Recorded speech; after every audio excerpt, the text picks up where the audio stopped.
ప్రార్థన చేసుకున్నాము. మమ్మల్ని మిక్కిలిగా ప్రేమించిన మా ప్రియ పరలోకపు తండ్రి, ఘనమైన శ్రేష్టమైన మీ నామమును బట్టి తండ్రి, మరి ఒక దినాన్ని మా జీవితంలో మీరు ప్రసాదించి కనతండ్రివైన మీ పాద పద్మముల యొద్ద చేరి మిమ్మల్ని పాడి ప్రార్థించి స్తుతించటానికి మా జీవితాలకు విలువైన ఎనలేని జ్ఞానంతో కూడుకున్న మీ మాటలు మేము తెలుసుకోవటానికి, మా జీవితాలను మీ చిత్తానుసారంగా మలుచుకోవటానికి మీరు ఇచ్చినటువంటి భాగ్యంను బట్టి తండ్రి మీకు వందనాలు. తండ్రి, ఈనాటి ఉదయం నుంచి మీరు మాతో కూడా ఉండి తొలి ఆరాధనలోనైనా మీ నామానికి మహిమ పొంది ఉన్నారని నమ్ముచున్నాం. ఈ ఆరాధనలోనైనా పాటల యందును ప్రార్థన యందును మీరు తోడుండి నడిపించారు. మీ మాటలు వినుటకు మీ పిల్లలుగా మేము సిద్ధపడుచుండగా మీ మాటలు వినగలిగినటువంటి మనసును, గ్రహింపగలిగేటటువంటి హృదయాలను మాకు ప్రసాదించి విన్న మాటలను విడిచిపెట్టి కొట్టుకుని పోయేవారుగా కాకుండా తండ్రి, విన్న మాటల చొప్పున బ్రతికి మీకు ఇష్టలైన పిల్లలుగా మారే ఆ గొప్ప భాగ్యాన్ని మాకు ప్రసాదించమని యేసుక్రీస్తు వారి అమూల్యమైన నామములు ఈ ప్రార్థన అడిగి వేడుకొనుచున్నాము తండ్రి. ఆమేన్. ప్రియమైన దేవుని వల్లారా, కూడి వచ్చిన మీ అందరికీ ప్రభు పేరిట వందనాలు, శుభములండి. మరొకసారి మీ మొబైల్ ఫోన్స్ని సైలెంట్ మోడ్లో పెట్టుకోవాల్సిందిగా ప్రేమపూర్వకంగా ఆహ్వానిస్తున్నాము. ఓకేనా? రైట్. ఈరోజు కోసం ఏర్పాటు చేయబడినటువంటి పాఠం, దేవుడు నీకు ఇచ్చిన పనిని చేయుచున్నావా? దేవుడు నీకు ఇచ్చిన పనిని, అంతేనా? పనిలో ఉన్నావన్నా, పని చేస్తున్నావన్నా అది ఒకటే టైటిల్. దేవుడు నీకు ఇచ్చిన పనిలో ఉన్నావా? ప్రియమైన దేవుని వల్లరా, ఈరోజు భక్తి అనేది మానవుల ఆలోచనకు అనుకూలంగా మారిపోయింది. భక్తి అంటే ఏంటి తెలియని క్రైస్తవులుగా మారిపోయారు. కారణం,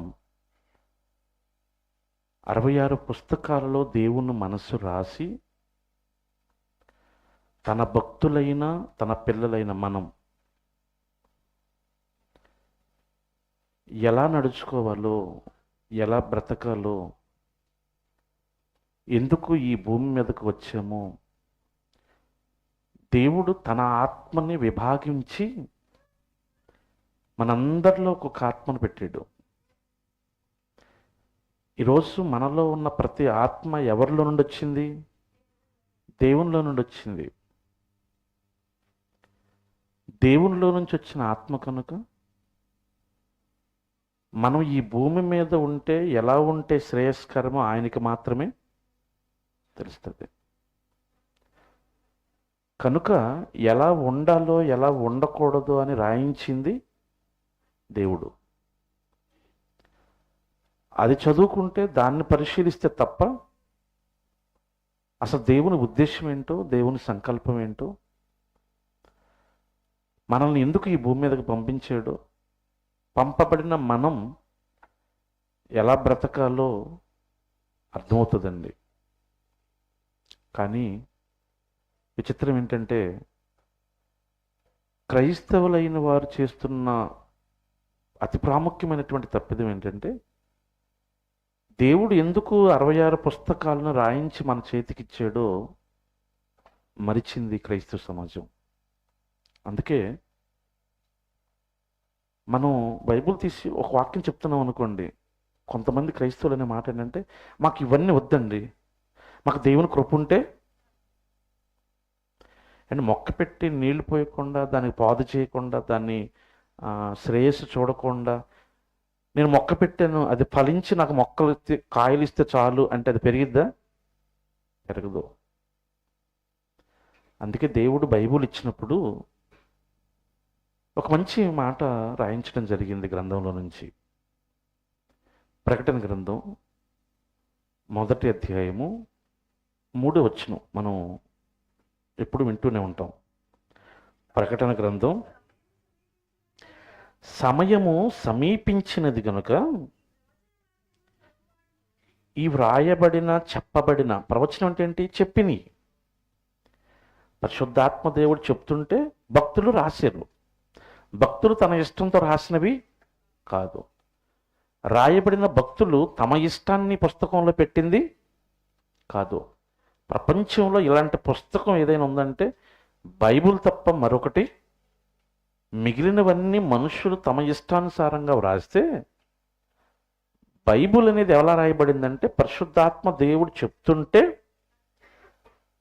బెస్ట్ మీకు ఎగ్జాంపుల్ ఏంటంటే, అబ్రహాం గారి కాలమోడ మోషే గారు కాదు, నోవాహ్ గారి కాలమోడ మోషే గారు కాదు, హనోక్ గారి కాలమోడ మోషే గారు కాదు, షేతు గారి కాలమోడ మోషే గారు, ఆదాం గారి కాలమోడ మోషే గారు లేదు.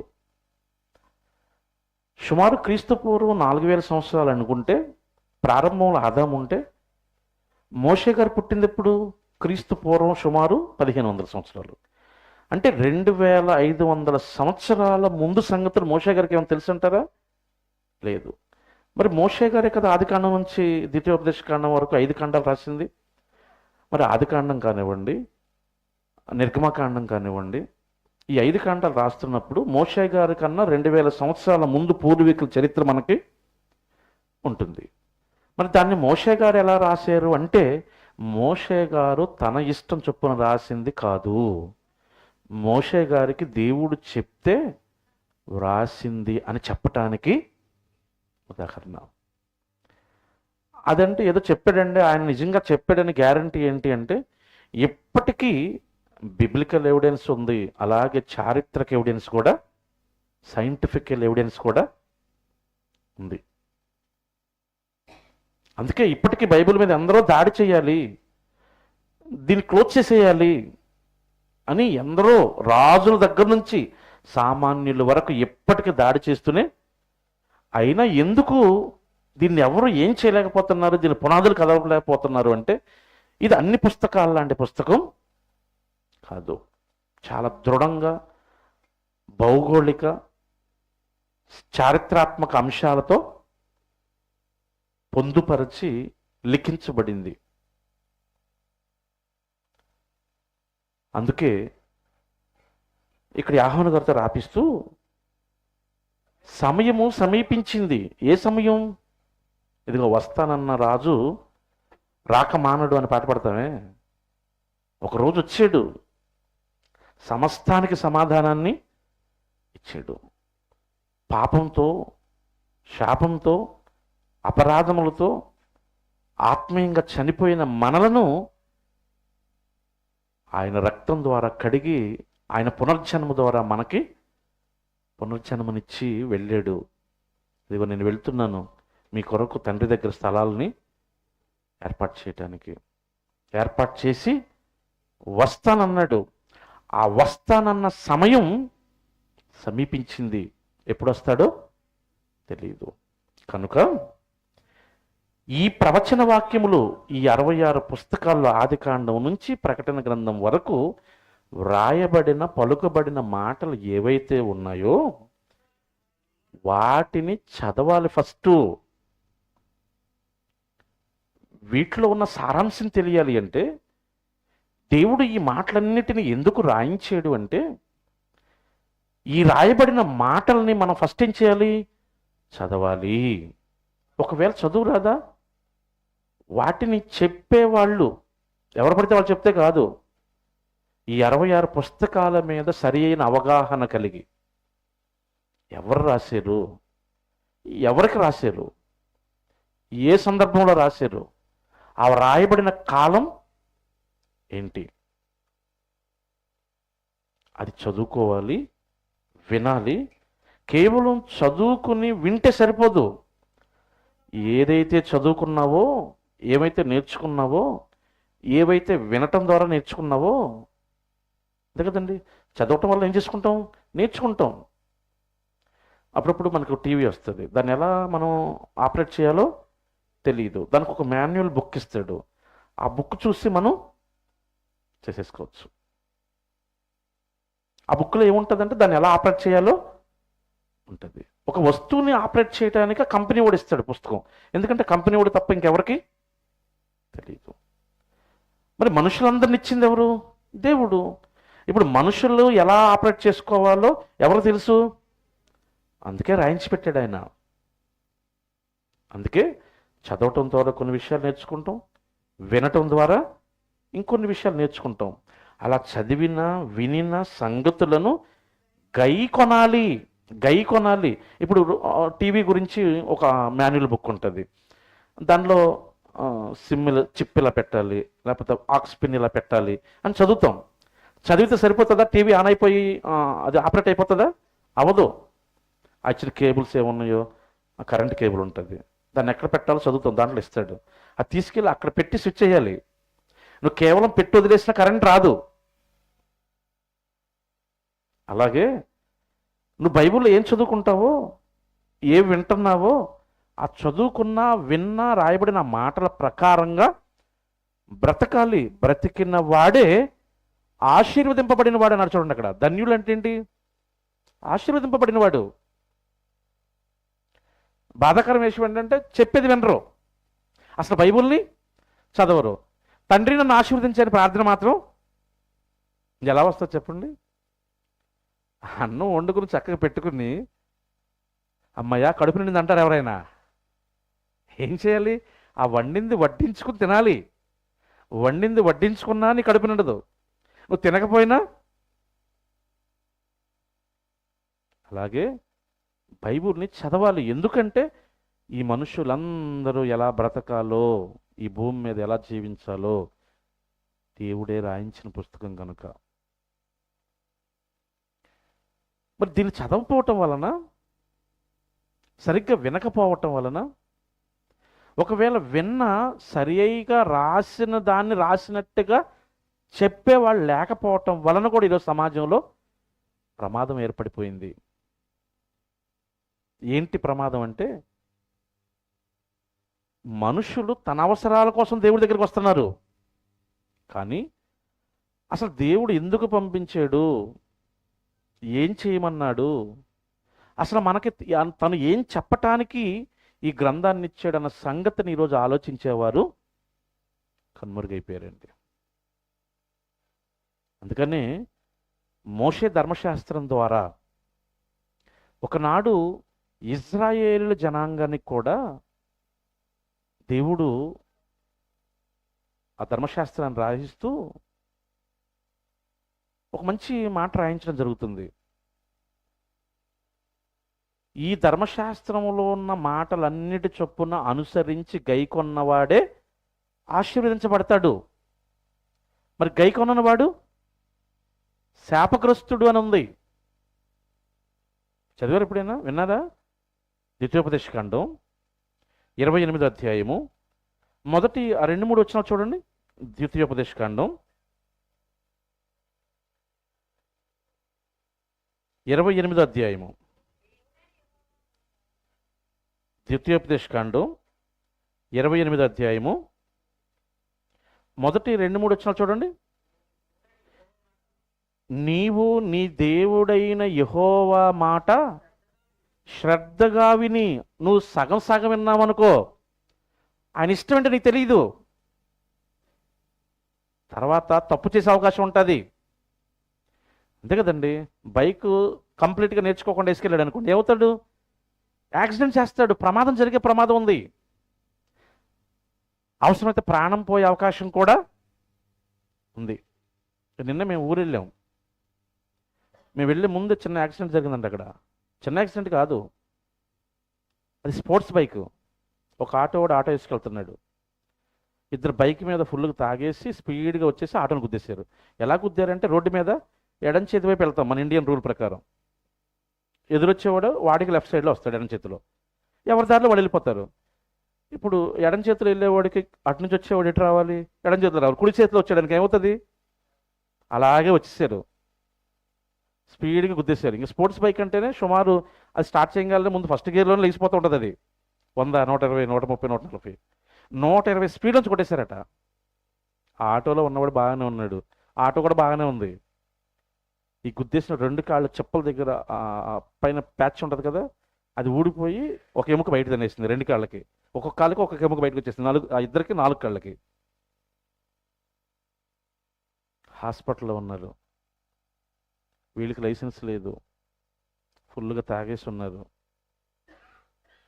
బైక్ పోతే రిపేర్ చేయించుకోవచ్చు, లేదా కొత్తది.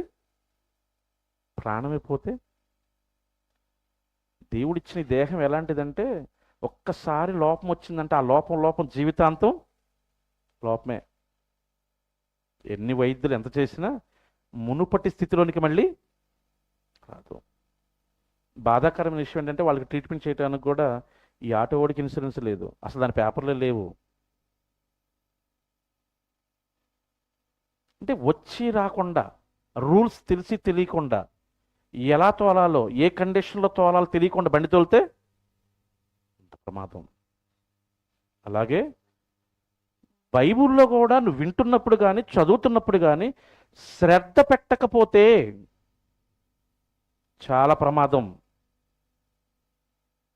అందుకే అప్పుడప్పుడు వాక్యం చెప్పిన తర్వాత అడుగుతూ ఉంటాను, ఏమన్నా వాక్యం అర్థమైందంటే, నేను చెప్పిన కాన్సెప్ట్ ఒకటి ఉంటుంది, వీళ్ళు చెప్పేది మరొకటి ఉంటుంది. అంటే ఏం లోపం వచ్చింది? శ్రద్ధగా వినటం అనే లోపం మనం కలిగి ఉన్నాము. అది తీసేసుకోవాలి, లేకపోతే చాలా ప్రమాదం. లోపం ఎప్పటికైనా ప్రమాదమే. అందుకనే ఇజ్రాయేలీలు అంటే దేవుడికి చిన్న పిల్లలు లాంటి వాడు. అందుకే వాళ్ళకి ఏం చేశాడంటే, ఎలాగైనా మళ్ళించుకోవాలి అని కొన్ని కోరికలు పెట్టాడు వాళ్ళకి. అవి కూడా ఫ్రీగా పెట్టలా, ఎలా పడితే అలా పెట్టలేదు, వాటికి కండిషన్ ఉంది. ఇప్పటికీ అర్థం కాకపోవడం కారణం అదే. ఏం అర్థం కాలేదు, అసలు ఏం చెప్పాడు ఒకసారి చూద్దాం.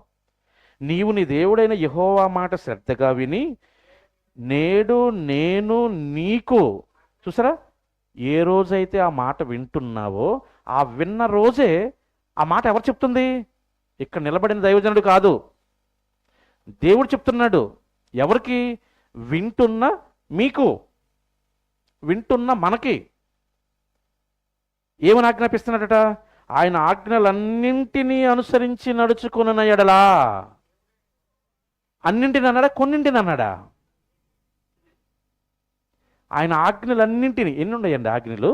వారికైతే 10 ఉన్నాయి, మరి మనకి క్రొత్త నిబంధనలో ప్రతి మాట ఆజ్ఞే.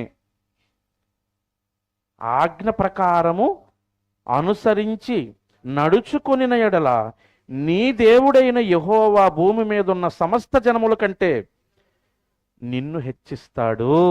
1. 2, నీవు నీ దేవుడైన యెహోవా మాట వినిన ఎడల, నీకు నచ్చినట్టు చేసినట్టు కాదు, చాలా జాగ్రత్తగా వినాలి. నీ దేవుడైన యెహోవా మాట వినిన ఎడల ఈ దీవెనలన్నీ నీ మీదకి వచ్చి ప్రాప్తించును. ఏంటిది? నీవు పట్టణములో ఆశీర్వదింపబడదు, దీవించబడదువు, పొలంలో దీవించబడదువు, నిన్ను బహుజనంగా చేస్తాను, నీ గర్భఫలం వస్తుంది. 14 వచ్చిన వరకు ఆశీర్వాదాలు ఉంటాయి. ఎందుకంత చదువుకోండి, ఇప్పుడు నాకు అంత టైం లేదు. ఇప్పుడు వీటిని ఏం చేస్తారంటే, ఒక్కొక్క మాటని టైప్ చేసి చిన్న కార్డుగా వాగ్దానంగా 31st నైట్కి ఈరోజు చర్చిల్లో ఇస్తున్నారు. ఇప్పుడు ఇది తీసుకుని ఏం చేస్తారు వీళ్ళు? ఆ వాగ్దానం కోసం వచ్చేవాళ్ళు ఉంటారు, వీళ్ళు ఆదివారం వాదన చర్చికి రారు. దేవుని ఇష్టం అంటే వీళ్ళకి తెలియదు. అంటే ఇప్పుడు ఆజ్ఞలన్నింటినీ అన్నాడా, ఆ ఒక్క మాట అన్నాడా? ఇప్పుడు 66 పుస్తకాలు ఉన్న ప్రతి మాటని చదువుకుని విని నేర్చుకోవాలన్నాడా? ఆ రోజు సంవత్సరానికి ఒకసారి ఇచ్చి ఆ ఒక్క మాటనా?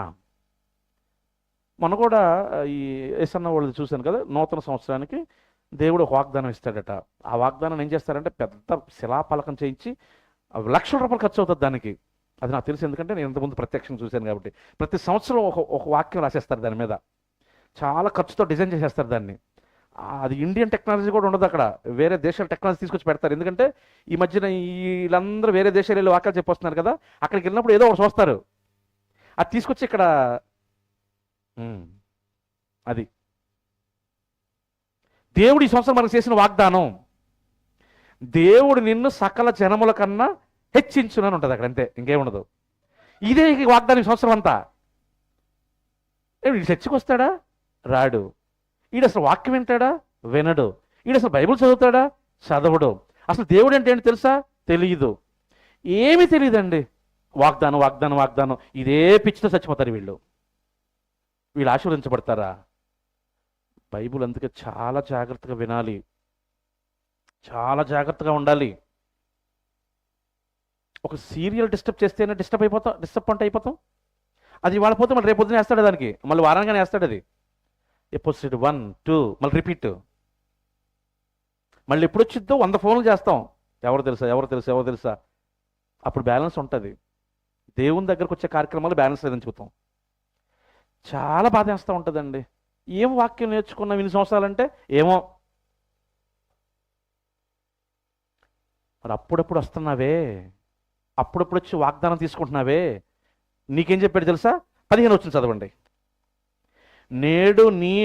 నేను నేడు నీకు ఆజ్ఞాపించు ఆయన సమస్తమైన ఆజ్ఞలు. అక్కడ అన్నీ అన్నాడు, ఇక్కడ సమస్తం అన్నాడు. మళ్ళీ అదే మాట. అది అన్నీ అన్న సమస్తం అన్న ఒకటే. కట్టడలను మళ్ళీ ఇక్కడ కొత్తగా చేర్చాడు. కట్టడలు నీవు అనుసరించి నడుచుకొనవలనని నీ దేవుడైన యెహోవా సెలవిచ్చిన మాట వినని యెడల ఈ శాపములన్నీ. అప్పుడప్పుడు చర్చికి వచ్చి జనవరి 31 నైట్కి వచ్చో, డిసెంబర్ 31 నైట్కి వచ్చి వాగ్దానం తీసుకున్నావు అనుకో, నీకేమొస్తా తెలుసా? మరి వాగ్దానం తీసుకెళ్ళి మురిసిపోతున్నావు అంటే నీకు క్రమం అనేది ఇదండి. బ్లండర్ మిస్టేక్ ఈరోజు క్రైస్తవులు చేస్తుంది. అందుకే నువ్వు గొప్పవాడు అనుకోవటం కాదు, నీకు రాయించిన వాని గొప్పతనం తెలుసుకుని ఆ బ్రతుకును కలిగి భూమి మీద నువ్వు బ్రతకాలి. అందుకే నా ఈరోజు భూమి మీద ఉన్న ప్రతి మానవాళి జన్మ జరగటానికి గల కారణం, నీ కొడుకు పుడితే నువ్వు సంతోషించడానికి కాదు, నీకు భార్యనిచ్చింది నువ్వు సంతోషపడటానికి కాదు, నీకు భర్తనిచ్చింది నువ్వు సంతోషపడటానికి కాదు. తల్లైనా, తండ్రి అయినా, భర్త అయినా, భార్య అయినా, పిల్లలైనా, నీ కుటుంబంలో నువ్వెవరిని కలిగి ఉన్నా వారి ద్వారా నువ్వు దేవునిని సంతోషపరచాలి. అందుకు దేవుడిచ్చాడు. అందుకే ఎఫెసీయులకు రాసిన పత్రిక మనకు తెలుసు, ఆ 2వ అధ్యాయం 10వ వచనంలో ముందుగా సిద్ధపరిచిన సత్క్రియలు చేయుటకై, ముందుగా సిద్ధపరిచిన నువ్వంటూ నీ తల్లి గర్భంలోనికి రాకమునుపే ఎప్పుడయ్యా నన్ను ఏర్పరచుకున్నావు, ఎప్పుడయ్యా నన్ను అనుకున్నావు, ఎప్పుడు నన్ను ఈ భూమి మీదకి పంపాలనుకున్నావు అని అడిగితే, జగత్తు పునాది వేయబడక మునుపే క్రీస్తులో నేను ఏర్పరచుకున్నానంటున్నాడు మొదటి అధ్యాయంలో. భూమి పుట్టక ముందే నన్ను అనుకున్నావా? అవును. భూమి పుట్టక ముందే నిన్ను పుట్టించాలని అనుకున్న ఆయన ఏవో పనులు చేయటానికి ఈ భూమి మీదకి పంపించాడట. ఇప్పుడు వచ్చిన మనం ఏం చేయాలి? నేనేం చెయ్యాలి అని దేవుణ్ణి అడగాలి. టాపీ మేస్త్రులు ఉన్నారు కదా, పనికి వెళ్తారు. అక్కడికి వెళ్ళి మాలు ఉంది కదా, సిమెంట్ ఇష్టం కలిపేసి ఎక్కడ పడితే అక్కడ కొట్టేసి వచ్చేస్తారా? కుదరదు. ఏ గోడ కట్టాలి, ఏ స్లాబ్ వేయాలి, ఎక్కడ వేయాలి, ఎంత మందం వేయాలి, వాటికి ఒక లెక్క క్రమం ఉంటుంది, కట్టడి ఉంటుంది. కట్టడ లేకుండా కట్టారనుకోండి, ఆ కట్టడం ఏమైపోతుంది? కూలిపోతుంది. అలాగే మానవ జన్మ కూడా కట్టడలు, ఆజ్ఞలు, నిబంధనలు, నియమాలు ఏవైతే దేవుడు చెప్పి భూమి మీదకి పంపించాడో వాటి ప్రకారమే మన జీవితాన్ని గనక కట్టుకోకపోతే ఒకరోజు కూలిపోయి నిత్య నరకానికి వెళ్ళే ప్రమాదం వచ్చి ఉంది. ఒక కట్టడ కూలిపోతే మళ్ళీ కట్టుకోవచ్చు. ఒక ప్రాజెక్ట్ ఫెయిల్యూర్ అయితే మరొకసారి ప్రయత్నం చేయొచ్చు. కానీ జీవితం ఫెయిల్ అయిపోతే ఇంకా దీన్ని సంపాదించుకునే అవకాశం ఇక ఈ భూమి మీద మనిషికి లేదండి. ఇంత తెలుసుకుని అంత చక్కగా బ్రతకవలసిన మనుషులు ఎలా మారిపోయారంటే, ఏదో నచ్చింది దేవుడికి ఇచ్చేసి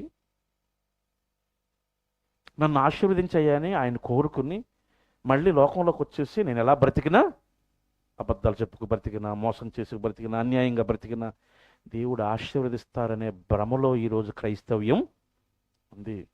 అందుకే వాక్యంతో పని లేదు వీళ్ళకి, బైబిల్తో పని లేదు. మన క్రిస్మస్ అప్పుడు నాకు ఒక ఆయన ఫోన్ చేశాడు మన లైవ్ చూసి, క్రిస్మస్కి ఇన్ని రకాలుగా వాక్యం చెప్పొచ్చా?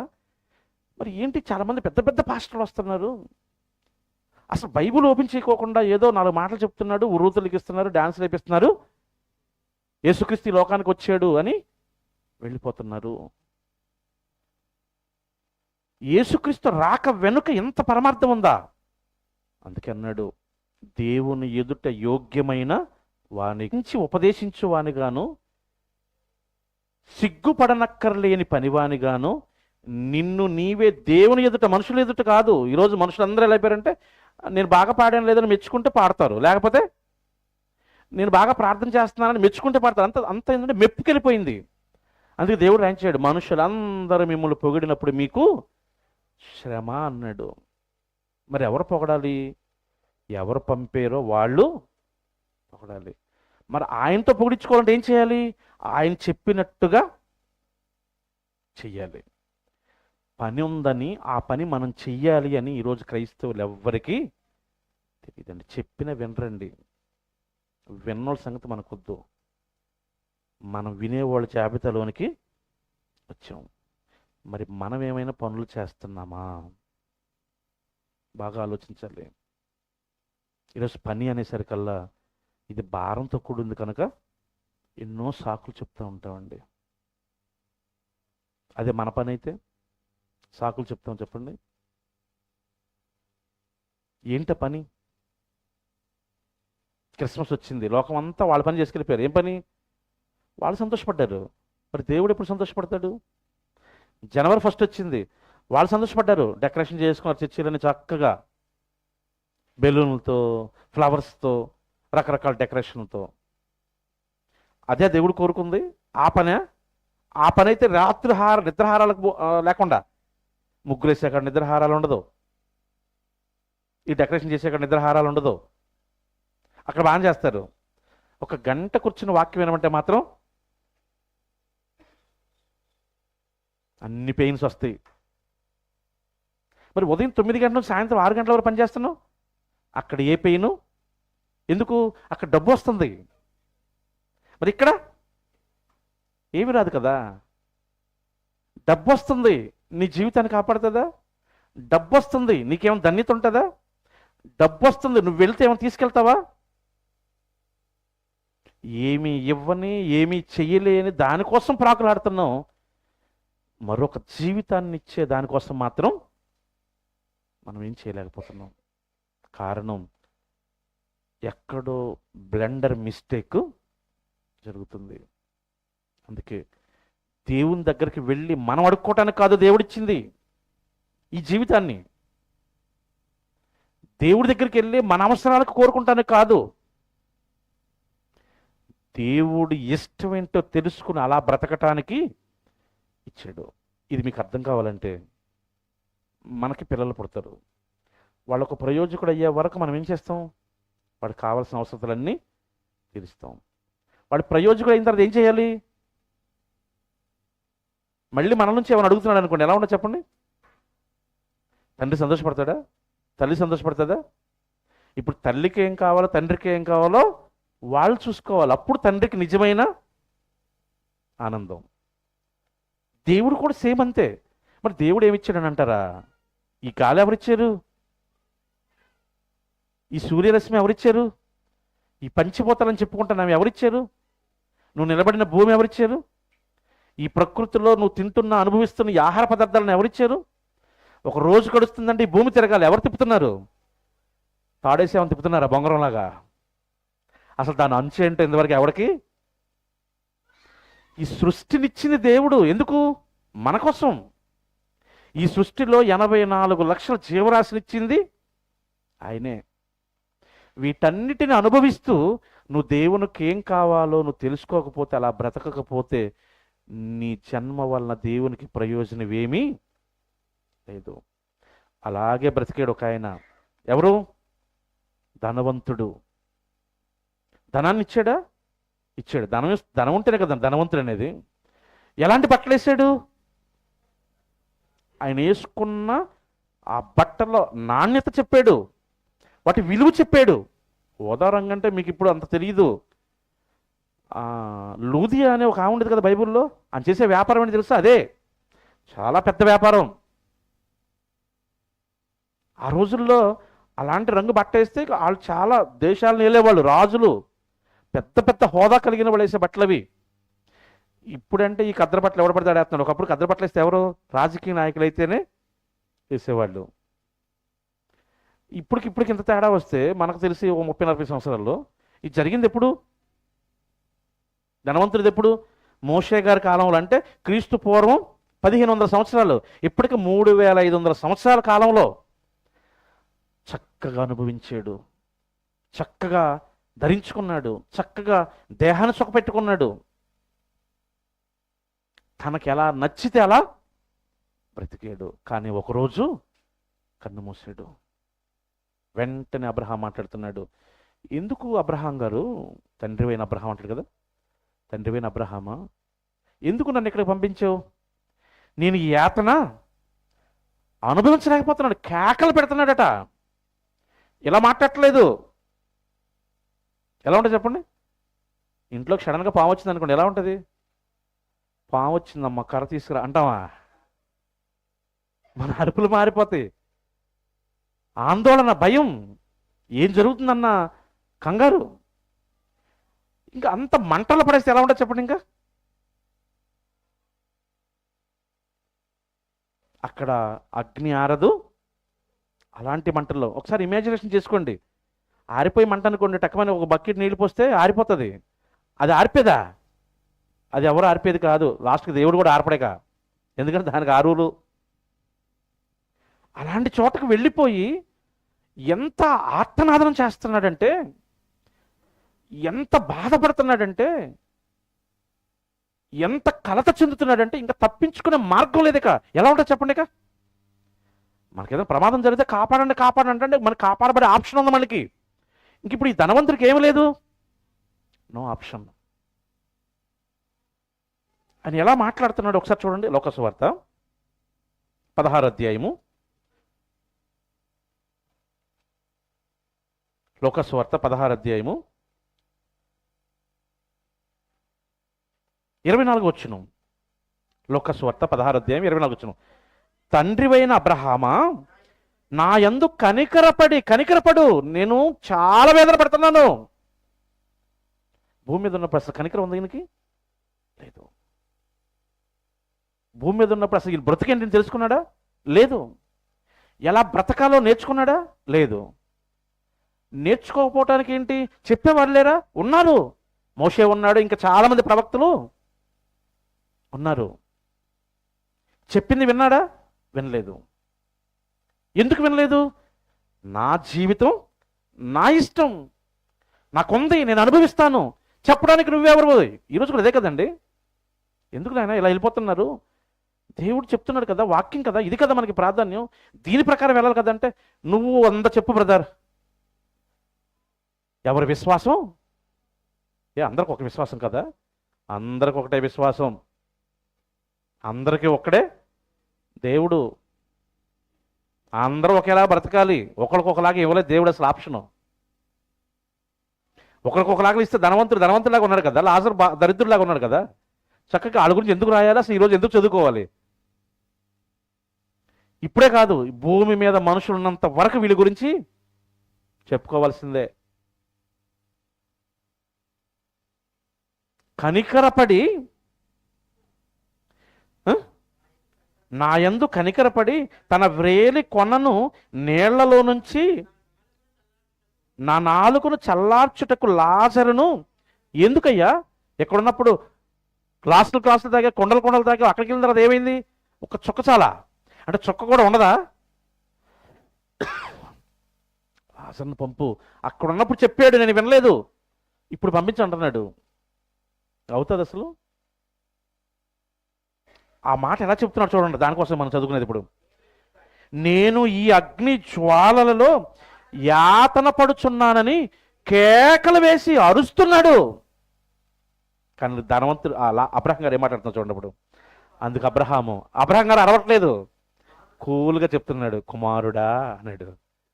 అప్పుడప్పుడు చూడండి నాన్న అంటాం అంటే ఏంటి, ప్రేమగా చెప్తున్నాడు అనమాట. వాడికి రగిలిపోతుంది అక్కడ. ఎందుకు? అదే చెప్తున్నాడు అక్కడ, నీవు నీ జీవిత కాలమందు నీకు నచ్చినట్టు బ్రతికావు. నీకు నచ్చినట్టు బ్రతకటానికి కాదు ఈ జీవితం నేను ఇచ్చింది.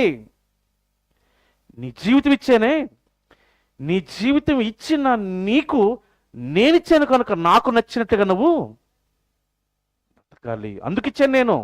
కానీ నువ్వేం చేసావు తెలుసా? ఎంతకాలం ఉన్నాడో తెలియదు.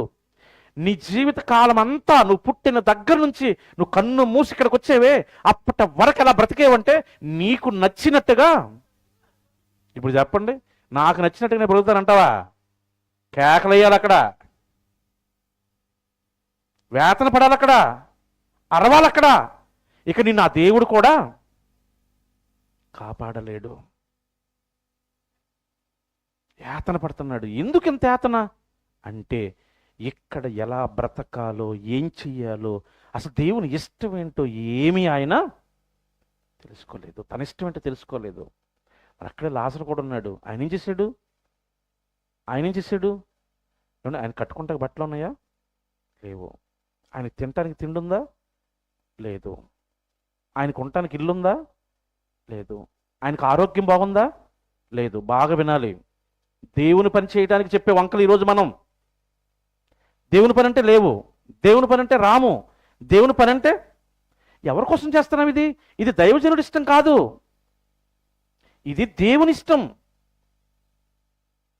ఈ దేహాన్ని పంపి, ఈ జీవితాన్ని పంపి ఇచ్చి, ఈ భూమి మీద బ్రతకండి, నా ఇష్టాన్ని నెరవేర్చండి, నేను కోరుకున్న చోటకి మీరు రావాలి అని దేవుడు చెప్తే, ఈ భూమి మీదకి వచ్చిన మనుషులు వేటిని కల్పించుకున్నారు అంటే అనేకమైన తంత్రములు కల్పించుకున్నారు. నువ్వెవరవయ్యా నీకు చెప్పినట్టు మాకు నచ్చినట్టుగా మేము? ఏమంటే పెళ్ళి ఉంది, నీకు నచ్చినట్టుగా బ్రతుకుతావా? దేవుడు చెప్పినట్టు చేస్తావా? అక్కడ లివ్ అంటావా? బారసాల లివ్ అంటావా? లేకపోతే యుద్ధాలు జరుగుతాయి ఆడవాళ్ళతో, అంతే కదండి.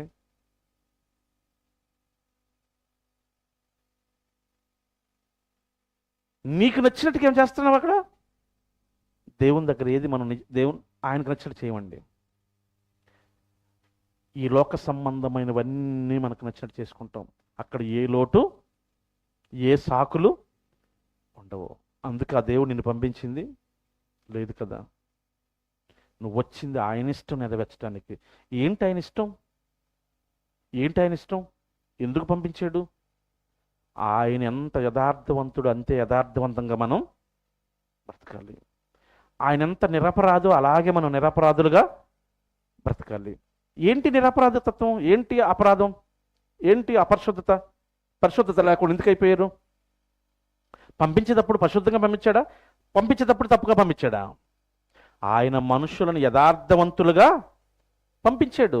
మరి ఇక్కడికి వచ్చి ఎందుకు పరిశుద్ధత లేకుండా మారిపోయారు అంటే, మనిషి తనకు నచ్చినట్టుగా బ్రతకటమే అపవిత్రం. మనిషి తనకు నచ్చిన దారిలో వెళ్ళటమే పాపం. అలా పాపాత్ములుగా మారిపోయారు. మనిషికి నచ్చింది కల్పించేసుకున్నారు. అదే జీవితం అనుకున్నారు, అదే గమ్యం అనుకున్నారు, అదే ఇక జీవిత పరమార్థం అనుకున్నారు. అప్పుడే క్రీస్తు వచ్చాడు. క్రీస్తు ద్వారా ఈ ప్రపంచానికి మాదిరిని ఇచ్చాడు. ఎన్నో విషయాలు మనం విన్నాం. ఏంటి మాదిరి అంటే క్రీస్తు లాంటి జీవితం ఈ భూమి మీద బ్రతకటమే మాదిరి. ఏ విషయాలు జయించాడు క్రీస్తు? ఏ విషయాలు జయించాడు? యోహాను మొదటి పత్రిక 2వ అధ్యాయం 16 వచ్చి చూడండి. యోహాను గారు రాసిన మొదటి పత్రిక 2వ అధ్యాయము 16-17. ఈ లోకములో ఉన్నదంతయు అనగా శరీరాశ అన్నాడు. శరీరాశలు ఏముంటాయి? బంగారం కావాలి, అంతే కదా. దేనికి ధరించుకుంటావు? శరీరానికి. ఇక్కడ రాజీ పడతామా? లేదు. ఇంకేం చేస్తాం? ఖరీదైన బట్టలు. ఇక్కడ రాజీ పడతామా? లేదు. పండగ వచ్చిందండి, బట్టలు కావాలి, డబ్బులు ఉండవు, డబ్బులు ఏమైనా మానేస్తావా? అప్పు చేసైనా, తాకట పెట్టైనా, వారపుట్టి తెచ్చుకున్నైనా. అవునా కదా చెప్పండి? నీ ఇష్టాన్ని నెరవేర్చుకోవటంలో ఎక్కడైనా రాజీ పడుతున్నావా? లేదు. మరి దేవుని ఇష్టాన్ని చేయటంలో నువ్వు వచ్చింది నీ ఇష్టాన్ని నెరవేర్చుకోవడానికా, దేవుని ఇష్టాన్ని నెరవేర్చడానికా? అందుకే క్రీస్తు వచ్చాడు. అప్పటికి ఎలా ఉంది ప్రపంచం? అప్పటికి ఎలా ఉంది లోకం? ఎవరి ఇష్టాలని వాళ్ళు నెరవేర్చుకోవటంలో, పాపంలో మునిగిపోయింది. అప్పుడు వచ్చాడు క్రీస్తు. వచ్చి ఈ లోకములో ఉన్నదంతయు, అనగా శరీరాశ, దీనికోసం ఈరోజు మనుషులు చంపుతున్నారు, చావటానికి కూడా వెనుకాడట్లేదు. నేత్రాశ, అసలు ఈ నేత్రాలు ఆశపడితేనే ఇవన్నీ చేయడానికి కారణం. అంతే కదండి. ఒక దొంగోడు దొంగతనం చేయాలి. ఈ టేబుల్ మీద మైక్ ఉందండి. ఈ దొంగతనం చేయాలంటే ముందు ఏం చేయాలాడు? చూడాలి, చూసినప్పుడు అది కంటికి మంచిగా కనిపించాలి, అప్పుడు దాన్ని లేపేస్తారు. అలాగే కదా ఇక్కడ లేపేశారు 600 వాచి ప్రవీణ్ బాబుది. అలాగే కొన్ని వస్తువులు లేపేస్తున్నారు, చెప్పిన కనీసం చలనం కూడా ఉండట్లేదు. దేవునివండి, దేవుని పనిలోవి వాడి సొంత కార్యానికి వాడినందుకు బెల్షస్సర్ ఏమయ్యాడు? అడవికి వెళ్ళి గడ్డి మేసాడు. చరిత్ర ఎన్నో ఉదాహరణ చూపిస్తూ ఉంటుంది. ఎన్ని చెప్పినా, ఎన్ని ప్రసంగించినా కానీ మనలో చలనం ఉండదు. శరీరాశ, నేత్రాశ, జీవపు డంబం. అక్కడ అవసరం లేదు, అక్కడ ప్రెస్టేజీ ఎంతైనా ఖర్చు పెడతాం. ఇక్కడ అవసరం, ఇక్కడ మాత్రం ఏ ప్రెస్టేజీ, పూర్తిగా డిఫరెంట్ ఉంటుందండి. ఈ మూడింటిని కనుక జయించగలిగితే నువ్వు తండ్రి సింహాసనం మీద కూర్చునే భాగ్యం దొరుకుతుంది. అందుకే అన్నాడైనా, నేను జయించిన ప్రకారము మీరును జయించిన యెడల ఏం జయించాలి? ఫస్ట్ ఆఫ్ ఆల్ నీ శరీరాశలు జయించాలి. ఏం శరీరం? పొద్దున్న 9 గంటల నుంచి సాయంత్రం 6 గంటల వరకు మండుటగ్నిలో చలైనా, ఎండైనా, వర్షమైనా పని చేయడానికి నీ దేహం ఏముంటుంది? చెయ్యి లేకపోతే తినటానికి డబ్బులు రావు, చెయ్యి లేకపోతే ఇంటి కట్టడానికి డబ్బులు రావు, చెయ్యి లేకపోతే ఫీజు కట్టడానికి డబ్బులు రావు. అన్ని కోరికలు కనిపిస్తూ ఉంటాయి అక్కడ, అన్ని అవసరాలు కనిపిస్తూ ఉంటాయి అక్కడ. 2 గంటలు దేవుని సన్నిధిలో గడపాలనుకో, ఈ శరీరం ఏమంటుంది? వెళ్ళకపోతే ఏమైందిలే, కూర్చోలేములే. పాస్టర్ గారు మరీ స్వార్థపరుడు, మగవాళ్ళు కుర్చీలు వేస్తాడు, మాకేమో కింద కూర్చోవాలి. అంతే కదండి. అక్కడ 9 గంటలు 10 గంటలు పనిచేసిన నడువులు లాగిన చెయ్యాలి, లేకపోతే అక్కడ జీతం రాదు. మరి ఇక్కడ పని చేయకపోతే నీకు జీతం ఇస్తాడా దేవుడు? నీ పనిని పరీక్షిస్తానన్నాడు కదా. దేంతో? అగ్నితో. కాలిపోతే నష్టపోతావు. ఏవి జయించాలో వాటికి మనిషి దాసోహం అయిపోయాడండి ఈరోజు. ఏమి జయించాలో వాటికి బానిసగా మారిపోయాడు. జయించవలసిన వాటిని జయించలేకపోతున్నాడు, జయించకూడని వాటిని జయిస్తున్నాడు. అలా ప్రతి మనిషి వారి వారి ఇష్టాలకు లోబడిపోయారు. అప్పుడు వచ్చాడు క్రీస్తు, వీటన్నిటిని జయించాడు. అందుకే ఒకడు వచ్చాడు యవనస్తుడు, అయ్యా నేను ఈ రోజు నుంచి నేను వెంబడిస్తానన్నాడు. అవునా? ఆకాశ పక్షులకు గూళ్ళున్నాయి, నక్కలకు బొరీలున్నాయి, మనుష్య కుమారుడు తలవాల్చుకున్నటకు వెళ్ళిపోయాడు. అంతే. తిండి లేదు, కట్టుకోనకి బట్టలేదు, ఉండటానికి నివాసం. ఈయన వెంబడించి నాకేంటి ప్రయోజనం? వెళ్ళిపోయాడు. ఒకడిని అడిగాడు, ఆడేమన్నాడు తెలుసా? మా నాన్న చచ్చిపోయాడు, పాతి పెట్టి వస్తానన్నాడు. వాడు వెళ్ళిపోయాడు. ఆ ఉపమానాలన్నీ అవే. ఆ ఉపమానాలన్నీ ఏంటి? ఇదిగో దేవుడు నీకు ఒక జీవితం ఇచ్చాడు, ఈ జీవితం నా పనిలో ఉండాలి, నా పనిలో ఉండంగా నీ పనులు ఎన్నున్న వాటిని వదిలేయి వదిలేయి వదిలేయి. అందుకే శిష్యులు కూడా వెంబడించేటప్పుడు డౌట్ వచ్చింది, అయ్యా మాకున్న సమస్తాన్ని విడిచిపెట్టి నిన్ను వెంబడిస్తున్నాం అయ్యా, మరి మాకేంటి అన్నాడు. నన్ను వెంబడించయ్యా నీకు ఇస్తానులే అన్నాడా? ఏమన్నాడు? మత్తయి సువార్త మనకు తెలుసు కదా. పేతురు గారితో మాట్లాడుతూ ఒక మంచి మాట రాయించడం జరిగింది. చూద్దాం. 10వ అధ్యాయము 37 వచ్చిన చూడండి. 10వ అధ్యాయము.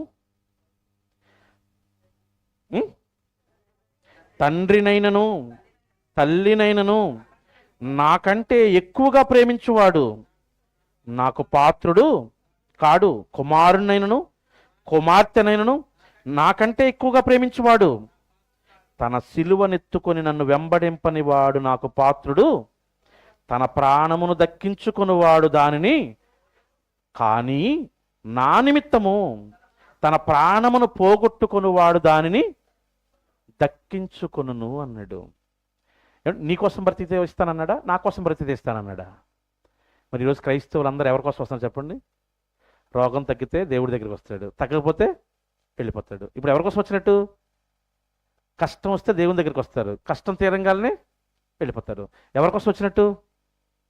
మనశ్శాంతి రాకపోతే దేవుని దగ్గరికి వస్తారు, కొంచెం మనశ్శాంతి రంగానే ఎవరి కోసం వచ్చినట్టు? ఆలోచించండి బాగా. ఇష్టం ఉంటే దేవుని దగ్గరికి వస్తాం, ఇష్టం లేకపోతే అంటే ఇప్పుడు ఎవరి కోసం వచ్చావు? నీకు నచ్చితే వస్తున్నావు, నీకు నచ్చితే చేస్తున్నావు, నీకు కంఫర్టబుల్గా ఉంటే వస్తున్నావు. అందుకే అన్నాడు, నీకు కంఫర్టబుల్గా ఉంటే కాదు, నాకు కంఫర్టబుల్గా ఉంటే నేను నీకు ఇస్తాను, నీ ప్రాణాన్ని మళ్ళీ ఇస్తాను అన్నాడు. ఏంటి ఆ పని? ఆయన సువార్త చేయటమే ఆ పని. మరి ఈరోజు ఆ పనిలో మనం ఏం చేయగలుగుతున్నాం? ఏమండి, పిల్లల్ని నర్సరీ నుంచి మనం అనుకున్న వరకు చదివిస్తూ ఉంటాం. ప్రతి సంవత్సరం మీ స్కూల్ వేస్తున్నాం కదా, ఈ సంవత్సరం నేను ఫీజు కట్టలేను అన్నాం అనుకోండి, చేర్చుకుంటారా? చదివిస్తారా? రాణిస్తారు? అసలు ఆ కట్టేదే 2 టర్మ్లో 3 టర్మ్స్. ఒక్క టర్మ్ లేట్ అయింది అనుకోండి, వెంటనే ఏమొస్తుంది?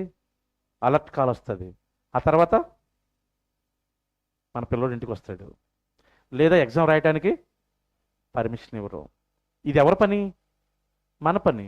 మరి దేవుని పని ఆలోచించండి, ఎందుకు చెయ్యాలి? ఒకప్పుడు మనం ఎలాగైతే అపరాధాలతో పాపాలతో దేవుని ఇష్టం నెరవేర్చకుండా మన ఇష్టాన్ని నెరవేర్చుకుంటూ పాపులుగా ఎలాగైతే బ్రతుకుతున్నప్పుడు క్రీస్తుని పంపించి తన ప్రాణం ఇచ్చి తన రక్తాన్ని కార్చి మన శుద్ధి చేసి మళ్ళా పునర్జన్మతో మనల్ని బ్రతికించుకున్నాడు, అలాగే ఈరోజు లోకంలో ఎందరో అలాగే ఉన్నారు. ఇప్పుడు మళ్ళీ క్రీస్తు వచ్చి చెప్పడానికి అవుతుందా? లేదు. మళ్ళీ అపోస్తులు చెప్పడానికి ఉందా? లేదు. మనం చెయ్యాలి. మన తర్వాత తరాలు చేయటానికి మన ద్వారా మార్గం వేయాలి, దారి చూపించాలి. అది చేయటానికి ఈరోజు దేవుని పనులు. ఈ పనిలో నువ్వెంత వరకు చేయగలుగుతున్నావు? అందుకే ఎందుకు పంపించావు ఈ భూమి మీదకి? ముందుగా సిద్ధపరిచిన సత్క్రియలు చేయుటకై. ఒకసారి అక్కడికి వద్దాం. ఎఫెసీయులకు రాసిన పత్రిక 2వ అధ్యాయము, ఎఫెసీయులకు రాసిన పత్రిక 2వ అధ్యాయము 10వ వచనం. మరియు వాటి యందు మనము నడుచుకొనవలెనని. ఏటి యందు? దేవుడు ముందుగా సిద్ధపరిచిన సత్క్రియలు చేయుటకై. ముందుగా అంటే ఎంత ముందుగా?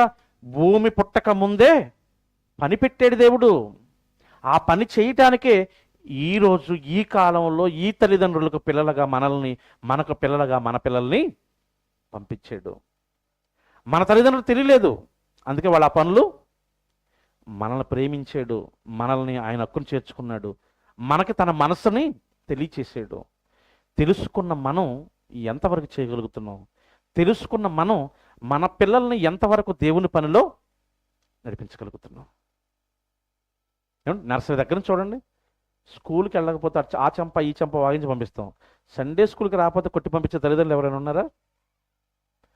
స్కూల్లో చెప్పినవి రాకపోతే ట్యూషన్ పెట్టిస్తాం, కానీ సండే స్కూల్లో చెప్పినవి రాకపోతే కనీసం కూర్చోబెట్టి చదివించే తల్లిదండ్రులు ఉన్నారా? లేదా దైవజన దగ్గర పంపించి నేర్పించే తల్లిదండ్రులు ఉన్నారు చెప్పండి? ఎందుకంటే మన మాటే మన పిల్లలు వినస్థితికి వెళ్ళిపోయారు. మన మాట మన పిల్లలు వినే స్థితికి వెళ్తే ఉపాధ్యాయుల మాట వింటారా? లేదు. అక్కడికి వెళ్ళి కూడా మనం ఏం చేస్తాం? ఒకవేళ వాళ్ళైనా కొట్టి భయం నేర్పుతారనుకుంటే ఈరోజు ఆ పరిస్థితులు ఉన్నాయా? లేవు. ఎందుకంటే మా పిల్లల్ని ఒక్క మాట అంటానికి లేదు. మరి బైబిల్ ఏం చెప్తుంది? నీకు నచ్చేట్టు నీ పిల్లలు పెంచమనుందా? బెత్తము వాడని తల్లిదండ్రులు తమ పిల్లలకు, బెత్తం వాడకుండా గారంతో ఎవరిని ఏ మాట అనివ్వకుండా బాగా పెంచుతున్నావు కనుక ఒకరోజు వాడి గురించి నువ్వే ఏడ్చే పరిస్థితి ఈరోజు. అదే ముందుగా దేవుడు చెప్పినట్టుగా వింటే, దేవుడు చెప్పిన పనిలో మనం ఉంటే మనకి మంచిది, మనకి శ్రేయస్సు, మనకి ధన్యత, మనకు ఆశీర్వాదం. మనల్ని చూసి మన పిల్లలు వారికి కూడా ధన్యత. ఇది ఎవరో ఇచ్చేది కాదండి, మనం ఇచ్చుకునేలాగా మన చేతుల్లోని దేవుడి సమస్తాన్ని నువ్వు చేసావా, నువ్వు ధన్యుడివి. అదే కదా అన్నాడు, నేడు నీకు ఆజ్ఞాపించు ఈ మాటలన్నిటి ప్రకారం నీవు గైకొనిన యెడల నీవు ధన్యుడవు, ఆశీర్వదింపబడిన వాడువు.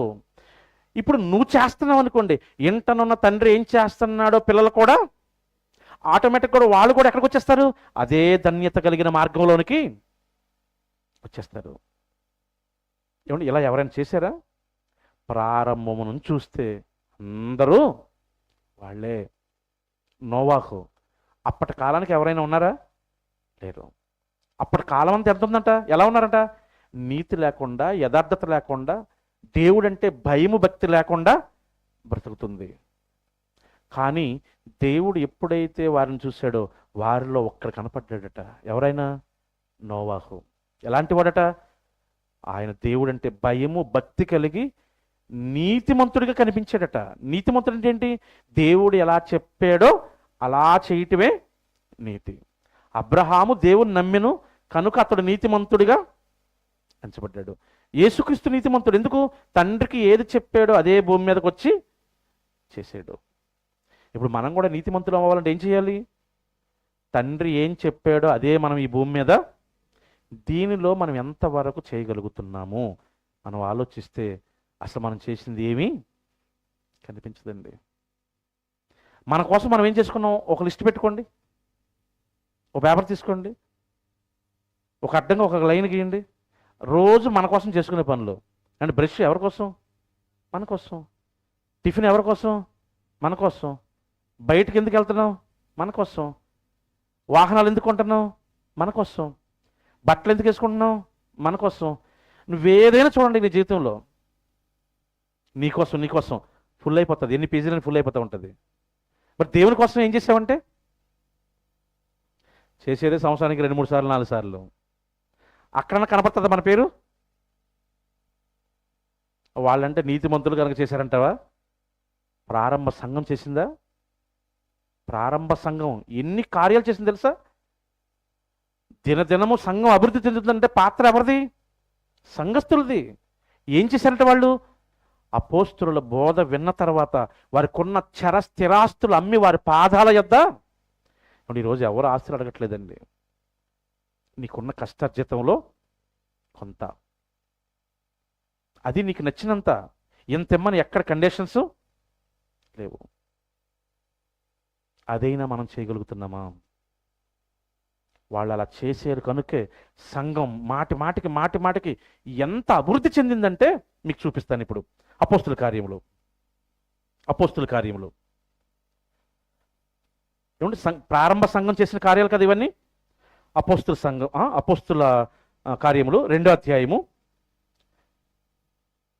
40 వచ్చిన కానీ చూడండి.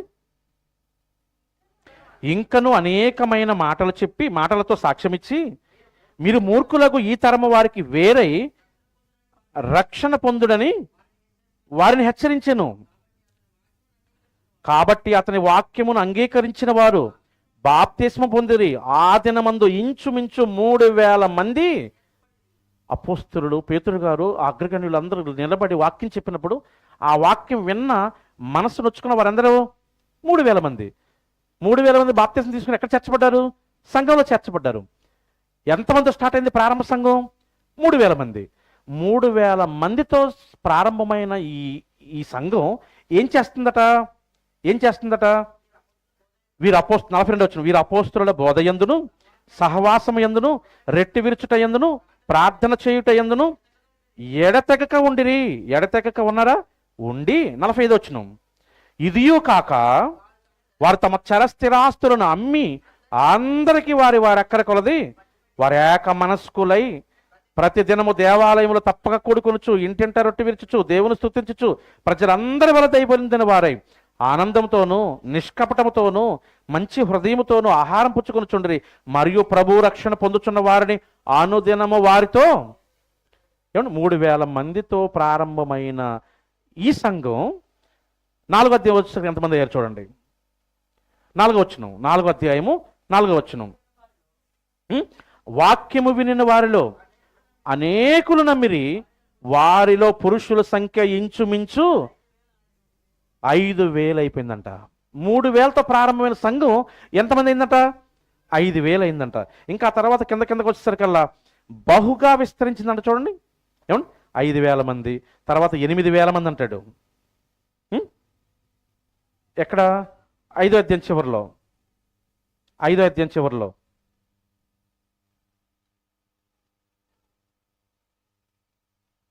6వ అధ్యాయం మొదటి వచ్చిన చూడండి. 6వ అధ్యాయం మొదటి వచనం.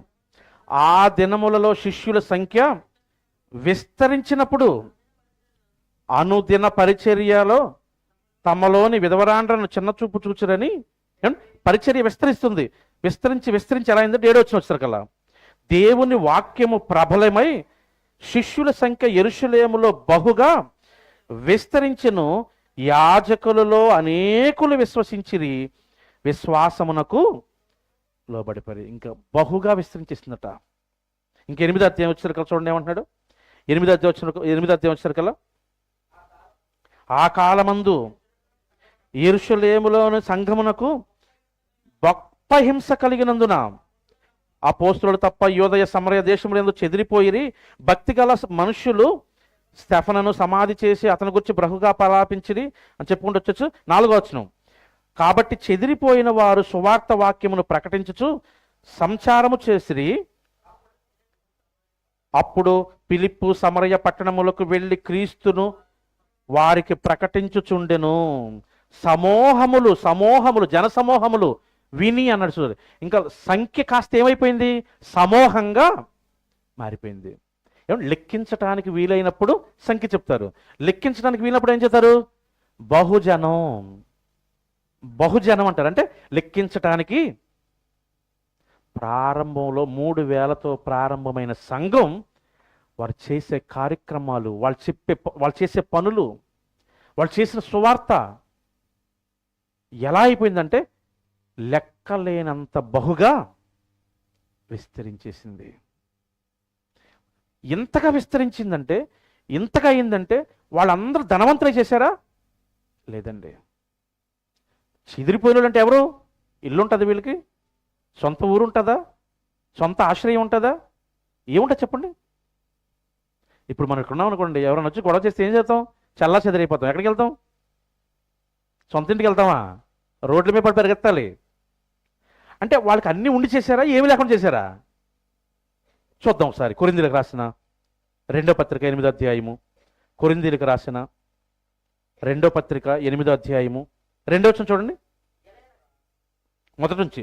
సహోదరులారా, మాసిదోనియా సంఘములకు అనుగ్రహింపబడి ఉన్న దేవుని కృపను గూర్చి మీకు తెలియజేస్తున్నాను. ఏంటంటే వారు బహుశ్రమల వలన పరిశింపబడగా అత్యధికముగా సంతోషించిరి. అంటే శ్రమల్లో సంతోషించారా? ఏంటి శ్రమలు? చిన్న చిన్న శ్రమలా? బహుశ్రమలు. శ్రమ అంటేనే చాలా బాధతో కూడుకుంది, చాలా కష్టంతో కూడుకుంది. అప్పటికి సంఘాలకు ఏంటి శ్రమ? ఎక్కడ ప్రార్థన పెట్టుకుంటే అక్కడికి వచ్చి ఏం చేస్తున్నారట?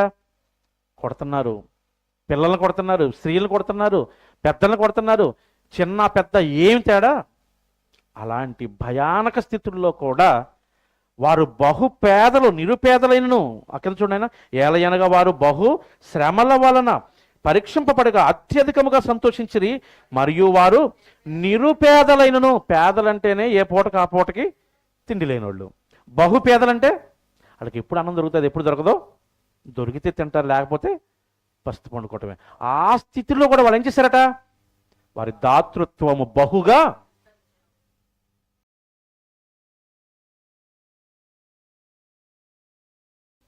పని చేసుకో, తప్పులేదు. కానీ అదే జీవితం అని ఆ జీవితం కోసమే నీ దేహాన్ని అర్పించుకోకు, నీ దేహాన్ని సమర్పించుకోకు. దేవుడిచ్చిన ఈ దేహంతో దేవుని పనులు కూడా చెయ్యి. నీ దేహములోని అవయవములను పాపమునకు అప్పగింపకుడి, అయితే మృతులలో నుండి సజీవులమనుకుని మిమ్మును మీరే దేవునికి అప్పగించుకొనుడి. మీ అవయవములను నీతి సాధనములుగా దేవునికి మీరు కృపకే గాని ధర్మశాస్త్రములకు లోనైన వారు పాపము మీ మీద ప్రభుత్వము చేయదు. మీరు దేవుని పని చేస్తే అప్పుడు మీ మీద పాపం అధికారం చెలాయించలేదు. మీరు దేవుని పనులు చేయలేదనుకోండి, మీ దేహం మీద ఎవరు పెత్తనం చెలాయిస్తారు? అపవాది, పాపం. అందుకే మీ దేహంతో దేవుని పనులు చేయండి. ఈ దేహంలో అవయవాలు ఇచ్చింది దేవుని పని చేయటానికి, కానీ ఇప్పటి వరకు లోకార్పితం అయిపోయేమో. ఒక్కసారి మరలా దేవుని పని చేసి దేవుడిచ్చే ఆ నిత్య జీవాన్ని పొందుకునే అవకాశాన్ని దేవుడు మనకి ఇస్తున్నాడు. మరి ఆ దేవుని పని కోసం మనం ఏం చేయగలుగుతాం చెప్పండి? ఎలాంటి హృదయంతో ఇస్తున్నాం చెప్పండి? ఒకప్పుడు కానుకలు ఇచ్చారు ఎవరు? ప్రారంభం కయ్యూను హెబేలు. ఇచ్చాడా ఇవ్వలేదా? ఇచ్చాడు. కానీ ఎలాంటి మనసు ఇచ్చాడో రాయలేదు. కానీ తన మనస్సు దేవునికి నచ్చలేదు. లాస్ట్కి ఏమైపోయాడు? శాపగ్రస్తుడై దేశదిమ్మరిగా మారిపోయాడు. మనం సంఘాల్లో చూడలేదా? అందరినో చూస్తున్నాం. ప్రారంభంలో వీరులు శూరులు అంటారు, ఆ తర్వాత ఇచ్చిన వాటి గురించి లెక్కలు అడుగుతారు, ఆ తర్వాత ఇంత ఇవ్వడం అవసరమా అనుకుని దేశాలు పట్టేసిన వాళ్ళు లేరా? నా జీవితంలో బోల్డ్ మందిని చూశానండి. ప్రారంభంలో ఉన్న వాళ్ళ తర్వాత కనపడరు. నాట్ ఓన్లీ మన సంఘం ఒకటే కాదు, సంఘం అంటే మనది ఒకటేనా? బోల్డ్ సంఘాలు ఉన్నాయి. వాక్యం చెప్పేటప్పుడు ఎప్పుడు కూడా ఏదో బావిలో కప్పకలాగా మన దగ్గర ఆలోచించకండి. ఒక్కసారి బయటికి రండి, సంఘాలన్నింటినీ చూడండి. ప్రారంభంలో ఉన్న వాళ్ళు ఉంటారా? ఎందుకు? గొప్పలు కోరి హెచ్చులకి వెళ్ళి ఏమో చెప్తారు, దేవుని పని అనేసరికి కనపడరు. అందుకే వాళ్ళు కూడా కయ్యూని మార్గంలోనే. అందుకే కదా యోధా గారు రాశాడు. యోధా గారు ఎవరు?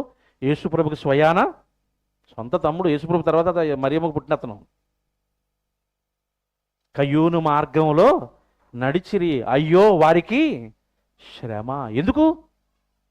దేవుడిచ్చింది దేవుడికి ఇవ్వటంలో సనుక్కున్నాడు, గొనుక్కున్నాడు, ఏం చేసాడో తెలియదు. కానీ మనస్ఫూర్తిగా మాత్రం దేవునికి తన మనస్సు బాగలేదు. మనస్సు బాగోకుండా దేవునికి ఇచ్చిన దానివల్ల నీకు ప్రయోజనం ఏమీ లేదు. ఎందుకంటే ఈ దేహం, ఈ ప్రాణం, ఈ అవయవాలు ఇవన్నీ దేవుడు తన పని చేయటానికి ఈ భూమి మీదకి పంపించాడు. ఈ భూమి మీదకి వచ్చిన మనుషులు ఈ భూ సంబంధమైన వాటికి లోబడిపోయి పాపానికి బానిసలైపోయారు. అక్కడి నుంచి కాపాడటానికి క్రీస్తు వచ్చాడు. క్రీస్తుని ధరించుకున్నాం. మరి క్రీస్తు ఏమైనా ఆయన కోసం బ్రతికాడు భూమి మీద? లేదు. మరి మనం ఎందుకు బ్రతుకుతున్నాం అంటే దేవుని మనసు ఏంటో మనకి ఇంకా అర్థం కాలేదు. అందుకే మనం ఏమి జయించలేకపోతున్నాం. జయించకపోతే దేవుడున్న లోకానికి వెళ్ళలేము. అందుకే దేవుడు నీకు ఇచ్చిన పని చేస్తున్నావు అంటే ఎంతవరకు చేస్తున్నాం? ఇక మీదటన్న చేస్తే చెయ్యని ఈ పాపాలను దేవుడు క్షమించి చక్కని లోకాన్ని మనకి ఇస్తాడు. ఎన్నో సంవత్సరాలు అయిపోతున్నాయి, నూతన సంవత్సరంలోకి వచ్చాం. మన ఆలోచన నూతనంగా ఉండాలి, మన క్రియలు నూతనంగా ఉండాలి. ఇప్పటి వరకు మనం కార్యాలు చేయకుండా దేవుని కార్యాలు ఎన్నో సంవత్సరాలు గడిపేశాం. ఇప్పుడు ఆ చేయవలసిన పనులు కూడా చేయవలసింది ఎంతో మనకి ముందుంది. అందుకే దేవుని పనుల్లో రండి. మీరు ఇవ్వాలనుకుంటే ఇవ్వచ్చు, మీరు చెయ్యాలనుకుంటే చెయ్యొచ్చు. కేవలం ఇవ్వటమే కాదు, బాగా డబ్బులు ఇస్తారు, అక్కడ వంట చేసేవాళ్ళు ఉండరు, ఏంటి ప్రయోజనం చెప్పండి? బాగా డబ్బులు ఇస్తారు, అక్కడ చర్చి క్లీన్ చేసేవాళ్ళు ఉండరు, ఏంటి పరిస్థితి చెప్పండి? నువ్వేం చేయగలవు? నీ కెపాసిటీ ఏంటి? నువ్వు తగ్గించుకుంటే కాదు, మాటల్లో పెంచుకుంటాం, కానీ పనుల్లో అలా కాదు. హృదయపూర్వకంగా దేవుడు మనకిచ్చిన స్థితి ఏంటి, మనం ఎంతవరకు చేయగలం చేసి మన జీవితాన్ని సార్థకతం చేసుకోవాలి. ఈ పనులు చేయటానికే దేవుడు పుట్టించాడు. ఈ పనులు చేయటం మర్చిపోయింది. ఇవి చేయటానికే ఇదిగో ఈరోజు ప్రతి ఆదివారం మనం బల తీసుకుంటున్నామే. ఈరోజు ప్రతి ఆదివారం యేసుక్రీస్తు రక్తానికి సాదృశ్యమైన ద్రాక్షారసం తీసుకుంటున్నామే. అది ఇస్తూ కూడా అదే చెప్తాడు. మనం ప్రతి ఆదివారం చదువుకుంటాం, ఇదిగో మీరు ప్రభువు మరణమును గురించి ప్రకటించాలి. ఇందుకోసమే మీరు ఈ కార్యక్రమాన్ని చెయ్యాలి. ఇది చేయకపోతే నువ్వేమైపోతావు తెలుసా? రోగి అయిపోతావు. రోగం అంటే నాకు జ్వరం రాలేదు, నాకేం రోగం లేదు అనుకోకు. ఆత్మీయంగా రోగం, అది కంటికి కనిపించేది కాదు. ఒకరోజు కన్ను మోస్తావు, అప్పుడు ధనవంతుడికి కనబడినట్టు మనకు కూడా కనిపిస్తుంది. అక్కడ కనిపించకూడదంటే ఇక్కడ మనం అలర్ట్ అయిపోయి దేవుని పనుల్లో ఉండాలి. ఆదివారం రొట్టె తీసుకుంటున్నాం, దేవుని పని చేస్తానంటున్నాం. ఏం పని చేస్తున్నాం? ఇచ్చిన పని చేయడానికే మనకు లేనిపోయిన భేదాలు, తారతమ్యాలు, చెడిపోయిన మనసులు, ఏవేవో లొసుకులు, సణుగులు, సంశయాలు, ఇవన్నీ మాని దేవుని పనిని చేయండి అంటున్నాడు. సనుక్కుంటే రాగలుగుతామా? వేరే మనసు పెట్టుకుంటే రాగలుగుతామా? రాలేకపోతే మనకిచ్చిన పని ఏమైపోతుంది? పోతుంది. ఒకరోజు ఏదైతే ఇస్కరియోతుకి ఇచ్చాడు, ఆయన పని ఆయన చేశాడా? చేయలేదు. అందుకని ఆయన పని ఎవరికి ఇచ్చాడు? వేరే వాళ్ళకి. క్షమించే పాపమేనా అసలు అది? క్షమించరాని పాపాల్లో అది కూడా ఒకటి. ఆజ్ఞాతిక్రమమే పాపం, అది మరణానికి దారితీస్తుంది. కాబట్టి పనుల్లో వెనకడకండి. నీకు రేపు మంగళవారం మనకి పని ఉంది. కేవలం ఇచ్చిన వాళ్ళే కాదు, చెయ్యాల్సిన వాళ్ళు బోలెడు మంది ఉంటారు. చాలా విషయాలు ఉంటాయి. నువ్వు అక్కడికి రావాలి, పని ఏంటో తెలుసుకోవాలి. అసలు క్రైస్తవులుగా మనం పని అడిగి చెయ్యాలి. మనం చెప్పినా చేసే రకం కాదు. మరి ఎక్కడున్నాం? ఆయన పనిలో మనం ఎక్కడున్నాం? ఆయన పని చేసే విషయంలో పక్కన ఉన్న చూస్తున్నామా? వేరే వాళ్ళ మీద ఏమైనా భేదం పెట్టుకుని మన పనులు ఆగిపోతున్నామా? వాళ్ళకేం కాదు, ఆగిపోయిన మనకే ప్రమాదం. అందుకంటారు కదా, చెరువు మీద అలిగితే కొంగకి ఏమైందంట? చెరువుకి ఏమైనా లాసా? అలిగిన కొంగకే కడుపు కాలుతుంది, మనకి అగ్ని కాలుతుంది అక్కడ. కాబట్టి ఆలోచించండి, దేవుని పనిలో ఎక్కడ వెనకడుగు వేయకండి. ఎందుకంటే అది నీ కోసం, నా కోసం, ఏ ఒక్కరి కోసం చేసేది కాదు. అలా మనం ఆలోచిస్తే దేవుని పని చేసిన వాళ్ళు ఎంతమంది అంటే, అలా పని చేశారు కనుక ఎందరో ప్రవక్తలు, అపోస్తులు వెళ్ళి ప్రపంచానికి చెప్పగలిగారు. అందుకే వాక్యం మన దగ్గర వరకు రాగలిగింది. లేకపోతే ఈరోజు మనకు వాక్యం వచ్చేదా? మనకి ధన్యత వచ్చేదా? అని ఒకసారి ఆలోచించండి. మీరు ఏమనుకుంటున్నారంటే, ఏదో అనుకుంటున్నారు కాదు. మనం ఎంత ధన్యులు అంటే, మీకు ఒక ఉదాహరణ చెప్తాను. రాత్రి ఒక బాబు ఫోన్ చేశాడు నాకు, బాప్తిసం తీసుకోవట్లేదు, దేవుని పనులు మాత్రం బాగా చేస్తున్నాడు. అతను ఫోన్ చేసి అంటున్నాడు, వాళ్ళ ఇంటి పేరటోడు ఒకడు అనేక రకాల డ్రగ్స్కి, మందుకి, మత్తు పానీయాలకు అలవాటు పడిపోయి రాత్రి చనిపోయాడట. వయసు ఇతనికన్నా చిన్నోడట. అంటే ఈయనకే 30 సంవత్సరాలు లేవు. ఇంతకన్నా చిన్నోడు అంటే ఏ వయసు ఉంటుంది చెప్పండి ఇంకా. అప్పుడు అంటున్నాడు, డాడీ నువ్వు ఎందుకు చెప్తున్నావు, నాకు ఇప్పుడు అర్థమైంది బాప్తిసం తీసుకోమని. ఈరోజు ఈ వాక్యంలో ఉన్నాం కనుక, ఈ సహవాసంలో ఉన్నాం కనుక, ఎక్కడ తిరిగినా ఎవరితో వెళ్ళినా ఆ చెడు అలవాట్లకు బానిస అవ్వకుండా నన్ను నేను కాపాడుకోగలిగాను. నిజంగా దేవుడిచ్చిన గొప్ప ఇది. లేకపోతే వాళ్ళకిలాగా తాగుబోతే అయిపోతే, వాళ్ళకిలాగా ఆ డ్రగ్గిస్ట్ అయిపోతే, వాళ్ళకిలాగా ఆ చెడు వ్యసనాలకు లోనైపోతే ఈ జీవితం ఏమైపోయేది? కట్టుకున్న భార్య ఏమైపోతుంది? పిల్లలు ఏమైపోతారు? కుటుంబం ఏమైపోతుంది? కనుక్కున్న తల్లిదండ్రులకి శోకం తప్ప సంతోషం ఉంటుంది చెప్పండి. అలాగే మనం కూడా దేవుని ఇష్టం నెరవేర్చకుండా పోతే, మనకన్నా దేవుడికి, మనకన్నా తండ్రికి తెలుసు కదండి, దేవుడు అందరికీ దేవుడు, అంతకన్నా ముఖ్యంగా మనందరికీ తండ్రి. మన జీవితం అర్థంతరంగా పోతే మరి దేవునికి ఏమైనా సంతోషం ఉంటుందా? దేవునికి ఏమైనా ప్రయోజనం ఉంటుందా? ఆలోచించండి, మంచి నిర్ణయం తీసుకోండి. ప్రతి పనిలో నేనున్నానని ముందుకు రండి. కన్న తండ్రిని సంతోషించండి. ప్రార్థన చేసుకుందాం. తండ్రి మీకు వందనాలు నాయనా, మీరిచ్చిన పని చేయాలని క్రైస్తవ్యం మరిచింది తండ్రి. అందుకే ప్రతి మనిషి వారి వారి సొంత ఆలోచనకు లోబడి ఏదో ఆచారబద్ధంగా సంవత్సరాలు గడుస్తున్నా, ప్రతి మనిషి తన జీవితంలో ఈ భూమి మీదకి ఎందుకు పంపించాడని ఆలోచించి చేయవలసిన కార్యక్రమాలు చేయటంలో క్రైస్తవ్యంలో చాలా నిర్లక్ష్యం వహించింది తండ్రి. అలాంటి కాలంలో నాయన మీ కుమారుడు జయశాలి గారిని ఈ లోకానికి పంపించి, ఆయనున్న కాలంలో మమ్ముల్ని మీరు పుట్టించి, క్రైస్తవులుగా మనకు ఈ భూమి మీద పని ఉందని, పని చెయ్యాలని, పని చెయ్యకపోతే పరలోకం లేదని మీ కుమారుడు ద్వారా చెప్పించారు తండ్రి. మాలా ఎందరో నాయన మీ మనసు తెలుసుకుని ఈరోజు అనేక పనుల్లో పేదవారికి సహాయం చేయటంలో, అన్నం లేని వారికి అన్నం పెట్టడంలో, ఆరోగ్యం లేని వారికి ఆరోగ్యాన్ని ఇవ్వటంలో, సువార్త అనే మీ సత్యవాక్యము లేని వారికి సత్యవాక్యము చెప్పించుటలో వారి కష్టాల్ని, వారి కష్టార్జితాన్ని, వారి సమయాన్ని, వారి శరీరంలోని అవయవాలను ఆయన ఎంతో దాతృత్వం చేస్తూ మీ మాటలు చెప్పిస్తూ, మీ పనులు చేస్తూ ఈరోజు ఎందరికో మాదిరిగా నిలబడుతున్నారు. ఇది 2000 సంవత్సరాల కిందట ప్రారంభ సంఘంతో నాయన మాకు మాదిరిగా ఉంచారు తండ్రి. ఈ సత్యం ఎరగని ఎందరో అసత్యంలో నడుస్తున్న ఈ వేళ మమ్మల్ని మీ సత్య మార్గంలో నడిపిస్తున్నందుకు తండ్రి మీకు వందనాలు తెలియజేస్తూ, మీ మాటలు విన్న పిల్లలు కూడా తండ్రి నీ వాక్యాన్ని, మీ మాటల్ని గైకొని కన్నతండ్రివైన మిమ్మల్ని సంతోషపరిచేవారుగా నిత్యము తండ్రి ఏ స్థితిలో ఉన్నా, ఎలాంటి స్థితిని కలిగి ఉన్నా మీ పని మానకూడదని, మీ పని చేస్తేనే లాజరు వలె మాకు పరలోకం తటస్థితుందని నాయన మీ బిడ్డలు ఎరిగి మీ పనిలో ఎక్కడ లోబులుగా దొంగలుగా ఉండకుండా తండ్రి మంచి హృదయంతో పరిపూర్ణమైనటువంటి సాత్వికమును కలిగి మీ కుమారుడు క్రీస్తు వలె ఈ భూమి మీద మా జీవితం కూడా మీ పనిలో అరిగి తరిగిపోవాలి అని ఎరిగి మీ ఇష్టాన్ని నెరవేర్చే పిల్లలుగా మీ బిడ్డలందరినీ మార్చమని, తదుపరి జరిగే కార్యక్రమం అంతట్లో కూడా ప్రభువా మీరు తోడుగా నడిపించమని యేసుక్రీస్తు వారి నామమున